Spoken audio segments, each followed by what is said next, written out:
It's a lean week in college football, but Wisconsin still needs to beat Michigan to enhance their playoff resume. Georgia needs to avoid a setback against Kentucky. USC takes on UCLA in the LA rivalry. FIU and FAU clash in South Florida, and NC State has a rivalry matchup with a very good Wake Forest team. John Bava, Steen Kirby, Mike Lovell, Yesh Ginsburg and Brett Margolis take you through all the action. 24 Michigan at 5 Wisconsin Saturday 12:00 p.m. In Madison, Wisconsin. Line Wisconsin by 7.5. Steen. Michigan is overrated if you ask me, and Wisconsin is at home. The Badgers aren't exceptional, but they are very good, and this is a big game for them. I don't see them tripping up, as they should dominate defensively. Wisconsin 24, Michigan 14. John. Wisconsin currently finds itself in uncharted territory with respect to its program history. Never before have the Badgers started a season 100, and they have a chance to distinguish themselves further while keeping their CFP hopes with a win against Michigan. It won't be easy, though. Despite boasting the nation's fourth leading rusher in Jonathan Taylor, they face a Wolverines defense ranked 9th in FBS against the run. But Michigan is no slouch itself, running the ball with reckless abandon.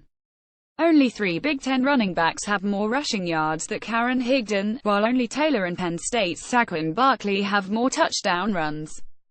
That said, Wisconsin also excels at shutting down opposing run games, leading the nation in rushing yards allowed per game. Though the Wolverines come into this game with an average margin of victory of 23 points over the last 3, Saturday's game is a huge step up in competition. Wisconsin 27, Michigan 17. Wisconsin is being overlooked by most fans, even though they're 100 and starting to look better every week. One of only 3 Power 5 undefeated teams, a weak schedule has kept the Badgers out of the CFP's top 4 for another week. Wisconsin just stifles opponents, wears them down, and then imposes their will late in the game. Look for more of the same against the Wolverines. Wisconsin 28, Michigan 20. Yes, Michigan has not beaten a decent team all year. Then again, the Wolverines have only played 2 decent teams all year, and both of those teams are a lot better than decent. The Badgers have their first opportunity to show they really belong on a national stage, and they won't pass it up. Wisconsin 35, Michigan 17. Brett. The undefeated Badgers have a chance to put a semi-impressive win on the resume against Michigan. They probably feel snubbed by the 5 ranking, but if they keep winning, the committee won't have any choice. Michigan has been playing better recently, especially on offense. I think Michigan keeps it close, but Wisconsin stays undefeated. Wisconsin 20, Michigan 17. Kentucky at 7. Georgia Saturday 3:30 p.m. In Athens, Georgia. Line Georgia by 21.5. Steen. 2 of Kentucky's 3 losses came by slim margins, as we could be looking at a very different matchup between these 2 SEC East teams. Georgia was embarrassed last week, but they should have something to prove. Kentucky will not go down without a fight, but I think the talent gap is too large. Georgia 35, Kentucky 28. John. Georgia comes into their SEC regular season finale looking to bounce back after last week's 2017 loss to Auburn. Though it knocked them out of the CFP top 4, the Bulldogs are well aware that if they run the table from here on out, they're all but assured of returning there. This Saturday, they face a deceivingly good Kentucky team that already has 2 SEC road wins. The Bulldogs' two-pronged rushing attack of Nick Chubb and Sony Michel garner plenty of attention. But their opponent on Saturday boasts a talented running back of their own in Benny Snell. The sophomore standout joins Auburn's Kerryon Johnson as the only SEC running backs with over 1,000 rushing yards so far. Those 2 are also tied for the conference lead with 15 touchdowns on the ground. In the end, an improved Kentucky team keeps it closer than expected, but Georgia prevails. Georgia 34, Kentucky 20. Georgia's reign as the CFP top-ranked team didn't last long. Auburn exposed Georgia's offense as one-dimensional last week, and had unexpected success against an experienced and loaded defense. That probably won't be enough for Kentucky to pull out the win, but it'll keep it up 3+ touchdowns. Georgia 31, Kentucky 14. Yes, Georgia got manhandled last week. There is no other way to say it. This game against a solid Kentucky team who would love to cap a strong season with a huge upset has all the makings of a major letdown game. Georgia is too talented to let this game and season go to waste, but Kirby Smart has not had to prove himself as a great motivator yet. I think we'll see a letdown, but I don't quite think we'll see a major upset. Georgia 31, Kentucky 30. Brett. Georgia is in a tricky spot after the blowout loss last week. They need to get back on track quickly and not look ahead to next week's rivalry game with Georgia Tech. Since they still have their sights set on the CFB playoff, I'd expect them to come out ready and not let last week's loss affect them. Georgia 37, Kentucky 20. FIU at Florida Atlantic Saturday 7:00 p.m. in Boca Raton, FL Line. Florida Atlantic by 15. FIU is a solid non-5 team, but FAU is in really good form and Lane Kiffin has made them relevant. This should be a fun non-5 game with a fair bit of scoring. FAU will prevail though. Florida Atlantic 38, FIU 28. John all aboard the Lane train.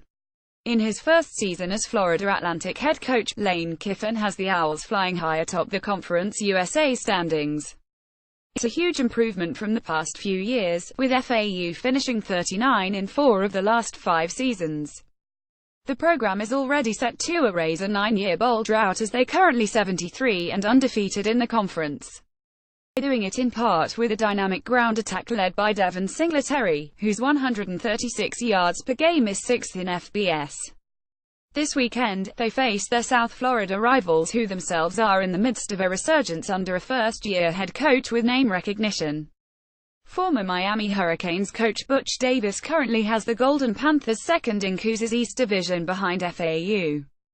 They're guaranteed a finishing with a .500 record at the very least for the first time since 2011, the last season they played in a bowl.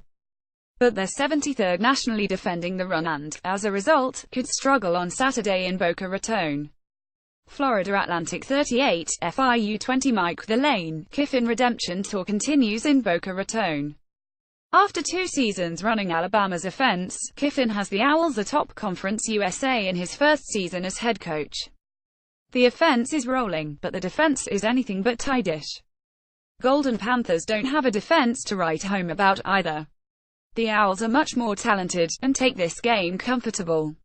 Backdoor cover is possible here. Florida Atlantic 32, FIU 24. Yes, this rivalry game looks like it will be the last chance to stop Lane Kiffin from beginning his Cougar career with a perfect record. How FAU lost to Buffalo I'll never understand. The Lane train is rolling, and a stiff test from the Golden Panthers won't be enough to stop it. Florida Atlantic 37, FIU 21. Brett. The 16th annual Shula Bowl has more hype surrounding it than ever before. Lane Kiffin has FAU breaking records every single week and that doesn't seem to be stopping anytime soon. FAU running back Motor Singletary isn't receiving as much attention as he deserves with 23 touchdowns on the season. Look for him to add about 3 more on Saturday as the Owls win big, clinching their spot in the Cougar championship game. Florida Atlantic 42, FIU 17-19, NC State at Wake Forest Saturday 7:30 p.m. in Winston-Salem, North Carolina. Line Wake Forest by 1.5. Wake Forest is not a bad team at all, but I'm unsure why they are favored in this game. NC State has underperformed at times but also shown they can play with the ACC's best. Ryan Finley is a gamer and the Wolfpack should be superior in this one. NC State 34, Wake Forest 28. John, this is one of those rare instances of an unranked team with an inferior record finding themselves favored over a top 20 opponent. Part of it has to do with Wake Forest's potent offense, which ranks second in the ACC in both points per game and total yards. They also don't miss out on opportunities to put up points inside the 20, ranking 12th nationally in red zone scoring percentage. Both teams are getting exceptional play behind center, with Wake's John Wolford and NC State's Ryan Finley among the nation's top 25 quarterbacks in passing yards per game. What separates Wolford is his ability to optimize that yardage. He leads the ACC in passing efficiency and is one of just 2 quarterbacks in the nation with 3 or fewer interceptions and 20 or more touchdown passes. The Wolfpack also have just 1 win in Winston-Salem since 2001. Wake Forest 37, NC State 31. Mike, here we are, the week before Thanksgiving, and the Wolfpack and Demon Deacons are a combined 137. Didn't see that one coming. Both teams rely a little more on the ground game than the passing game, which should keep this game close. Both teams also have defenses that need to improve, which should produce some yards and points. The biggest question is whether the Wolfpack can get over their 3-week slump, with losses to Clemson and Notre Dame and a close win against Boston College. NC State 31, Wake Forest 30. Yes, Wake Forest might be the most underrated team in all of college football this year. This team is solid on both sides of the ball.